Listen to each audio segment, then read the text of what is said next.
Praise the Lord, hallelujah. সকলোকে আজি আমাৰ এই ইউটিউব চেনেল এমেজিং গ্ৰেছ অনলাইনলৈ স্বাগত কৰিছোঁ। ঈশ্বৰে আপোনালোকক আশীৰ্বাদ কৰক। আমি খ্ৰীষ্টৰ দুখ ভোগৰ সপ্তাহ পালন কৰি আহিছোঁ আৰু আজি এই দিনত আজিৰ পৰা প্ৰায় 2000 বছৰ আগতে আমাৰ বিশ্বাস অনুসৰি প্ৰভু যীশুৱে পৃথিৱীৰ পৰা যোৱাৰ সময়ত যি দুখ ভোগৰ সপ্তাহটোত তেওঁ আজিৰ দিনতেই শিষ্যসকলৰ ভৰি ধুৱাই নিজৰ কাপোৰেদি মচিছিলে আৰু ইয়াৰ যোগেদি তেওঁ এই নম্ৰতাৰ উদাহৰণ দিলে। আমি আজি প্ৰত্যেকজন বিশ্বাসী খ্ৰীষ্ট বিশ্বাসীয়ে আমি নম্ৰতা যীশুৰ দৰে হোৱাৰ প্ৰয়োজন আছে। আৰু যি আমি পুণ্য শুকুৰবাৰ বা গুড फ्राइडे पालन কৰিবৰ কাৰণে গৈ আছোঁ। सो आज मैं इस वचन आप लोगों के लिए लाया हूँ कि प्रभु का जो क्रूस या सूली, जिसको हिंदी में शूली कहा जाता है, इंग्लिश में क्रॉस कहा जाता है, उसका क्या काम था, the work of the cross. हम लोग क्रूस के बारे में, शूली के बारे में जितने ही जानेंगे इतने ही हम प्रभु का पास आ पाएंगे। क्योंकि उस समय जब रोमन सोल्जर लोग प्रभु को शूली पे चढ़ाया था, उन लोगों के लिए वो शूली एक जो पनिशमेंट देने के लिए, यातना देने के लिए एक यंत्र था, एक आहिल, एक उन लोग के लिए इक्विपमेंट था। और हर एक दोषी जिसको सुप्रीम पनिशमेंट दिया जाता है, उन लोगों को शूली पे चढ़ाया गया था। लेकिन आज मसीहियों के लिए, हम विश्वासी के लिए और शूली बहुत ही कुछ, बहुत ही इम्पोर्टेंट, और शूली हमें बहुत ज़्यादा कुछ सिखाते हैं। সেই ক্ৰুছে আমাক বহুত কথা শিকায়। আজি মই আপোনালোকৰ মাজলৈ আহিছোঁ ক্ৰুচৰ কাৰ্যৰ বিষয়ে কিছু কথা আলোচনা কৰিবৰ কাৰণে। আহক আমি প্ৰভু যীশুৰ দুখ ভোগৰ সপ্তাহত ক্ৰুচৰ কাৰ্যৰ বিষয়ে কিছু কথা आलोचना करो। इब्री 9 अध्याय 26 पद, अगर हम लोग इब्रानी का पुस्तक 9 अध्याय का 26 आयत को हम लोग पढ़े तो उसमें बाइबल कहती है, Then Christ would have had to suffer many times since the creation of the world, but now he has appeared once for all at the end of the ages to do away with sin by the sacrifice of himself। इस वचन के द्वारा क्रूस का पहला काम था कि प्रभु यीशु मसीह ने सैक्रिफिशियल डेथ त्याग करके जो मृत्यु को स्वीकार किया, उसके द्वारा हम मनुष्य जाति जितने पापी है सबका पाप को हटाया। प्रभु যীশু খ্ৰীষ্টৰ ইচ্ছাকৃত ক্ৰুচীয় মৃত্যুৰ দ্বাৰা আমি যিমান মানুহ জাতি আছোঁ সকলোৰে পাপসমূহ তেওঁ গুচাই দিলে, ধুই দিলে। আমি সকলোৱে জানো যে কোনো পাপীয়েই ঈশ্বৰৰ ওচৰলৈ বা স্বৰ্গলৈ আৰোহণ কৰিব নোৱাৰে।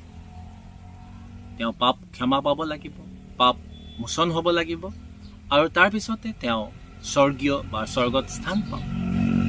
গতিকে স্বৰ্গত স্থান পাবৰ কাৰণে বা স্বৰ্গত গমন কৰিবৰ কাৰণে আমাৰ পাপসমূহ আমাৰ পৰা ক্ষমা দি আঁতৰাব লাগিব, বা আমাক ধুৱাই দিব লাগিব, বা আমাক চফা কৰিব লাগিব, পবিত্ৰকৰণ কৰিব লাগিব।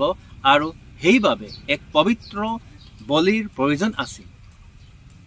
বাইবেলৰ পুৰণি নিয়মত যিটো অল্ড টেষ্টামেণ্ট কোৱা যায়, তাত বছৰে বছৰে বা ছমাহৰ মূৰত এইদৰে এটা বলি দিয়া হয়, যাৰ যোগেদি পাপসমূহ হৰণ কৰা হয়। কিন্তু আমাৰ নতুন নিয়মত প্ৰভু যীশু খ্ৰীষ্টই বলি, তেওঁ যিটো নিজৰ শৰীৰক উৎসৰ্গ কৰিলে ঈশ্বৰৰ উদ্দেশ্যে, সেই বলিৰ যোগেদি তেওঁ আমাৰ সকলোৰে পাপসমূহ, हम सभी मनुष्य जाति के पापों को उसने धो दिया, दूर किया। by the sacrificial death on the cross. The first work of the cross is while Jesus died. It was his sacrificial death. And by his sacrificial death, he put away our sins. हमारा सभी का पापों को उसने दूर किया. আপোনাৰ আমাৰ সকলোৰে পাপসমূহ দূৰ কৰিলে. আজি এই পুণ্য শুকুৰবাৰ বা গুড ফ্ৰাইডেৰ সময়ত মই এই কথাটো আপোনালোকৰ সকলোৰে বাবে সোঁৱৰণ কৰাব বিচাৰিছোঁ বা আনিবৰ কাৰণে বিচাৰিছোঁ বা আপোনালোকৰ লক্ষ্য আপোনালোকৰ ড্ৰ কৰিব বিচাৰিছোঁ, এটেনশ্যন মনোযোগ মই আনিবৰ কাৰণে বিচাৰিছোঁ যে আজি আমি কিদৰে পাপৰ পৰা মুক্তি পাম তাক আমি সকলোৱে চিন্তাত থাকোঁ, ভাৱনা কৰোঁ. কিন্তু প্ৰভু যীশুখ্ৰীষ্টৰ ক্ৰুচীয় মৃত্যুৰ দ্বাৰা আমাৰ পাপসমূহ ধোৱা গ'ল. আৰু আজি এনেকৈ 2000 বছৰৰ পাছতো যদি আমি প্ৰভু যীশুখ্ৰীষ্টক নিজৰ উদ্ধাৰকৰ্তা বুলি স্বীকাৰ কৰোঁ, আমাৰ পাপসমূহ তেওঁৰ আগত স্বীকাৰোঁ, তেওঁ ক্ষমাৰ গুণেৰে আৰু সেই পবিত্ৰ তেজৰ গুণেৰে আমাৰ পাপসমূহ তেওঁ ধুই দিব. দ্বিতীয়তে, খ্ৰীষ্টই ক্ৰুচত তেজ বোৱালে. He shed his blood on cross. He shed his blood on cross. So, what happened when he shed his blood on cross? He made peace. जब यीशु ने अपना लहू को क्रूस पे, शूली पे चढ़ाया, बहाया, तो उसने शांति स्थापन किया. मैं बाइबल से एक वचन आप लोग के लिए पढ़ना चाहता हूँ. Colossians chapter 1 and verse 20. কলছিয়া 1 অধ্যায় আৰু 20 পদ আমি যদি পঢ়ো তাত আমি এই বাক্যটো পাম যে খ্ৰীষ্টই নিজৰ তেজ বুৱাই দিয়াৰ যোগেদি শান্তি স্থাপন কৰিলে. And through him to reconcile to himself all things, whether things on earth or things in heaven, by making peace through his blood shed on the cross. তেওঁ শান্তি স্থাপন কৰিলে, খ্ৰীষ্টই শান্তি স্থাপন কৰিলে. আজি পিতৃৰ লগত আমাৰ মিলন কৰালে শান্তিৰে. অৰ্থাৎ আমি যিমানেই পাপী, অযোগ্য, দুৰাচাৰী মনুষ্য জাতি হওঁ, আমাৰ ওপৰত ঈশ্বৰৰ জ্বলন্ত ক্ৰোধ আছিল. কিন্তু খ্ৰীষ্টই ক্ৰুচত যি বহুমূল্য তেজ বোৱালে, সেই বহুমূল্য তেজৰ যোগেদি আমাৰ ওপৰৰ থকা সকলো পাপসমূহ ধুই দিয়া গ'ল. আৰু আজি যিদৰে আমি ঈশ্বৰৰ ওচৰলৈ আহোঁ, তেওঁ আমাক প্ৰেম কৰে, কিয়নো আমি খ্ৰীষ্টত বিশ্বাস কৰোঁ. খ্ৰীষ্টত বিশ্বাস কৰাৰ যোগেদি ঈশ্বৰৰ প্ৰেম আমাৰ ওপৰলৈ আহিল. খ্ৰীষ্টত বিশ্বাস কৰাৰ যোগেদি ঈশ্বৰৰ শান্তি আমাৰ ওপৰত আহিল. अगर आप आज यीशु मसीह को आपको विश्वास करते हो, अगर आप यीशु को अपना जो जीवन का, अपना लाइफ का व्यक्तिगत उद्धारकर्ता मानते हो, आपका जीवन का ऊपर प्रभु का अनुग्रह, आशीष और प्यार आएगा और आपका आप में और प्रभु में, परमेश्वर में एक शांति स्थापन होगा. There will be peace in between God and you. God will not recognize you as sinner more anymore while you accept Jesus Christ as your personal Savior. So आज जो क्रूस का काम हम लोग देखते हैं कि लहू क्रूस का, प्रभु का लहू क्रूस का ऊपर बहाया गया, लेकिन वो लहू परमेश्वर का और मनुष्य का बीच में शांति का कारण बना. तीसरा, प्रभु का मृत्यु के द्वारा सूली पे सिर्फ चढ़ाया गया ऐसा नहीं, सूली पे यीशु मसीह अपना प्राण त्याग किया. उसने अपना लहू बहाने का साथ अपना जीवन को दिया. तो यीशु ने जब जीवन को दिया तो उसने जीवन देने से परमेश्वर और मनुष्य को मिलन किया। By his death Christ reconciled man to God. यीशु ने मनुष्य को परमेश्वर से मिलन किया। आज हमें प्रभु यीशु मसीह के द्वारा परमेश्वर को जानने मिला, परमेश्वर को हमें प्राप्त हुआ। बाइबल कहती है रोमान चैप्टर 5 verse 10, रोमिया 5 অধ্যায় 10 পদত আমাক কৈছে যে খ্ৰীষ্টৰ মৃত্যুৰ যোগেদি, ক্ৰুচত খ্ৰীষ্টৰ মৃত্যুৰ যোগেদি তেওঁ অৰ্থাৎ খ্ৰীষ্টই আমাক ঈশ্বৰৰ সৈতে মিলন কৰালে। কি আচৰিত দয়া যে খ্ৰীষ্টই নিজৰ জীৱন দিলে, তেওঁ ক্ৰুচত নিজৰ জীৱন দান কৰিলে, কিন্তু আমাক মিলন কৰাই গ'ল ঈশ্বৰৰ সৈতে।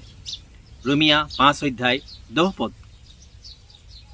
For if when we were God's enemies, we were reconciled to him through the death of his son, how much more, having been reconciled, shall we be saved through his life?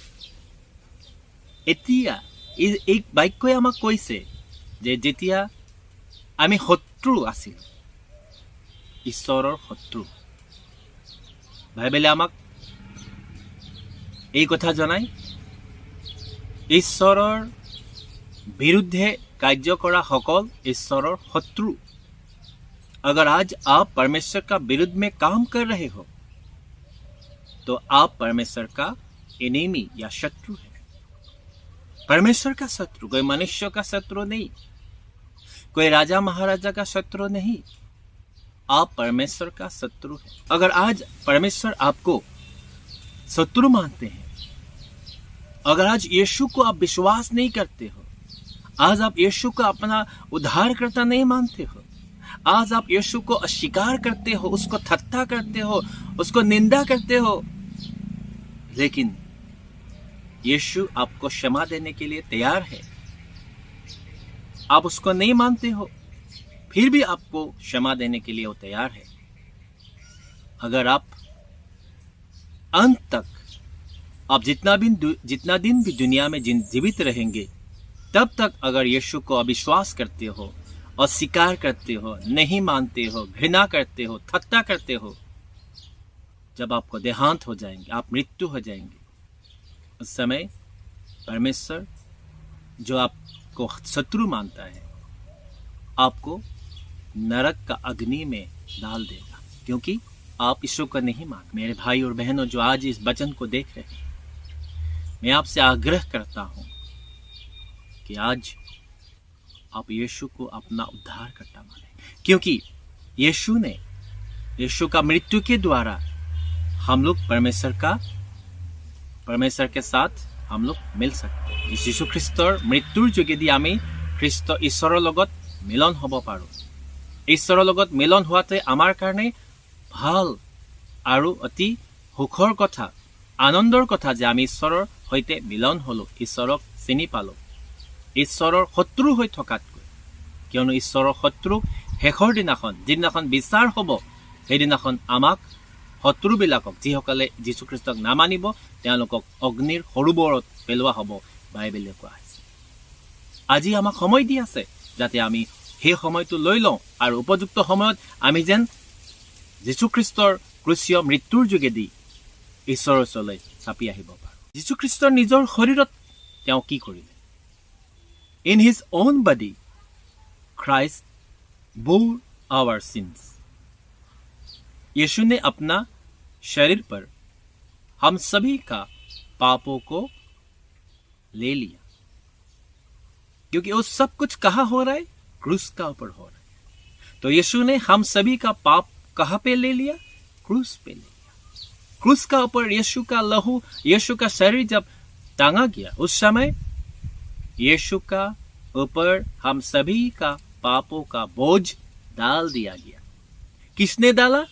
हम लोग नहीं, परमेश्वर ने हम सभी का पाप को उसका ऊपर डाल दिया। उसने हम सभी का पापों को अपना शरीर पे ले लिया, उसने लहू बहाया, ताकि हम सभी जितने भी लोग यीशु को विश्वास करते हैं, उन लोगों के लिए वो पवित्र लहू परमेश्वर का आगे ले जाए, उस परमेश्वर का आगे चढ़ाया जाए, और वो लहू जब परमेश्वर का आगे दिया गया, प्रभु ने हम सभी का पापों को क्षमा किया। लेकिन मैं इस परिस्थिति में आपसे कुछ कहना चाहता हूँ। मैं এইখিনিতে আপোনালোকক এটা কথা ক'ব বিচাৰোঁ যে আপুনি ভাবিব পাৰে যীশুখ্ৰীষ্টই আমাৰ সকলোৰে পাপসমূহ ক্ষমা কৰি দিলে, গোটেই মনুষ্য জাতি পাপৰ পৰা মুক্তি হ'ল, গতিকে মনুষ্য জাতি আৰু পাপত নাই। মনুষ্য জাতিৰ কাৰণে পাপ তেওঁ ক্ষমা কৰিলে, কিন্তু এই পাপ ক্ষমাটো তেওঁলোকৰ ওপৰত প্ৰযোজ্য হ'ব যিসকলে প্ৰভু যীশুখ্ৰীষ্টক নিজৰ व्यक्तिगत उद्धारकर्ता बोले स्वीकार करेगा। ये जो पाप क्षमा किया हर एक जो व्यक्ति के लिए, पूरा मनुष्य के लिए, पूरा जाति के लिए, ये उन लोगों के लिए प्रযোज्य होगा, उन लोगों के लिए ये लागू होगा जो व्यक्ति यीशु मसीह को अपना उद्धारकर्ता स्वीकार करेंगे, मान लेंगे। ये उन लोगों के लिए नहीं होगा जो लोग यीशु को विश्वास नहीं करते हैं। यीशु ने आप सभी का पाप को ले लिया, हाँ सभी का पापों को ले लिया, लेकिन क्षमा कौन पाएंगे? जो यीशु को विश्वास करेंगे, मानेंगे।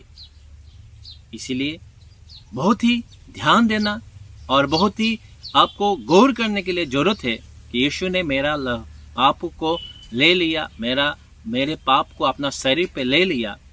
कहाँ पे? क्रूस का ऊपर।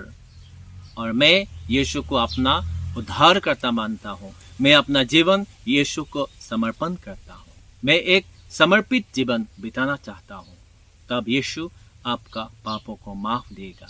जो कोई भी पाप करके यीशु के पास आएगा, वो सभी का पापों को यीशु मसीह माफ कर देगा। अंतिम में, लास्ट में, प्रभु यीशु मसीह के मृत्यु के द्वारा, प्रभु यीशु मसीह के मृत्यु के द्वारा यीशु ने जो हम सभी को रिडेम्प्ट किया, मूल्य चुकाया। रिडेम्पशन, रिडीम का मतलब हो गया मूल्य चुकाना। यीशु ख्रिस्तই ক্ৰুচত তেওঁৰ মৃত্যুৰ যোগেদি আমাৰ যি পাপৰ দাম দিলে, উচিত মূল্য দিলে। ৰিডেম্পশ্যন, ৰিডিম কৰি গ'ল। অৰ্থাৎ আমি দাসত্বত আছিলোঁ, পাপৰ দাসত্বত আছিলোঁ।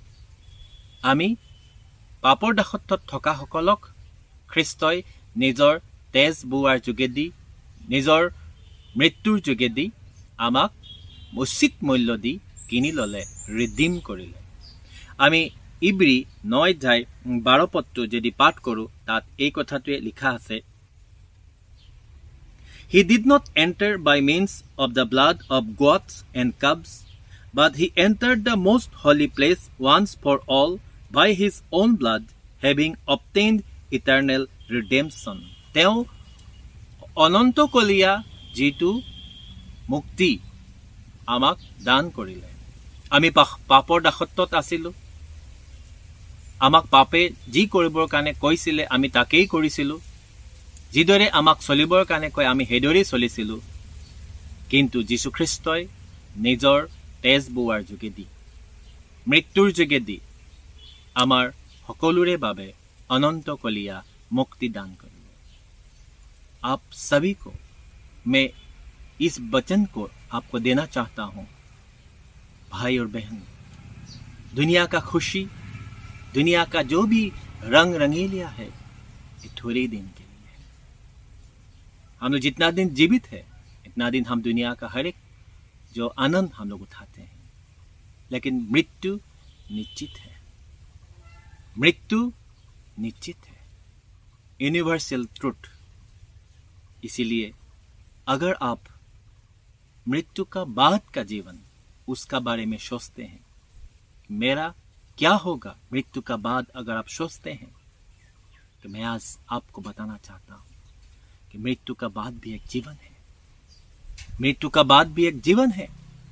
अगर आज आप जीवित रहते हुए यीशु को अपना उद्धारकर्ता नहीं मानते, यीशु को विश्वास नहीं करते हैं, तो परमेश्वर को, जो हमारे पिता जिसने विश्व ब्रह्मांड को सृष्टि किया, उनका हाथ में एक ही ऑप्शन रहेगा कि आपको नरक में भेजें उस महाविचार का समय में आपको नरक में भेजें।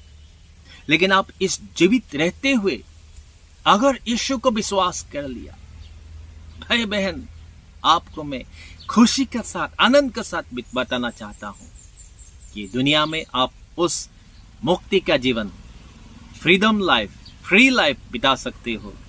और पाप से छुटकारा पाते हुए जब आप विचार का समय में, महाविचार में घुसेंगे, उस समय परमेश्वर आपको जो अपना आनंदमय जीवन अर्थात स्वर्ग में आपको स्थान देगा। पृथ्वी आनंदतকৈ স্বৰ্গীয় আনন্দৰ অতি অধিক আনন্দ আৰু স্বৰ্গীয় আনন্দ পৃথিৱী আনন্দৰ লগত কোনো প্ৰকাৰে তুলনা নহয়। গতিকে আজি এই ক্ৰুচৰ কাৰ্যৰ বিষয়ে মই আপোনালোকক ক'বৰ কাৰণে বিচাৰিলোঁ যে ক্ৰুচৰ কাৰ্য অৰ্থাৎ ক্ৰুচত কি কি কাৰ্য সংঘটিত হ'ল। যদি আপুনি এই বচন শুনিছে তেনেহ'লে ঈশ্বৰে এই বচন শুনাৰ যোগেদি আপোনাক আশীৰ্বাদ কৰিব। মই আশা কৰোঁ আপোনালোক সকলোৱে এই বাক্যৰ যোগেদি লাভৱান হৈছে। যদি আপুনি ইয়াৰ বিষয়ে অধিকতৰ জানিব বিচাৰে তেনেহ'লে আমাৰ এমেজিং গ্ৰেছ অনলাইন ইউটিউব চেনেলটো আপোনালোকে ছাবস্ক্ৰাইব কৰিব আৰু আনকো এই বিষয়ে জনাব, আমাৰ লগত যোগাযোগ কৰিব, যাতে আপোনালোকৰ কিবা প্ৰশ্ন থাকিলে তাৰ উত্তৰ আমি দিব পাৰোঁ। ঈশ্বৰে আপোনালোক সকলোকে আশীৰ্বাদ কৰক। ঈশ্বৰৰ অনুগ্ৰহ আপোনালোকৰ লগত থাকক। আমেন।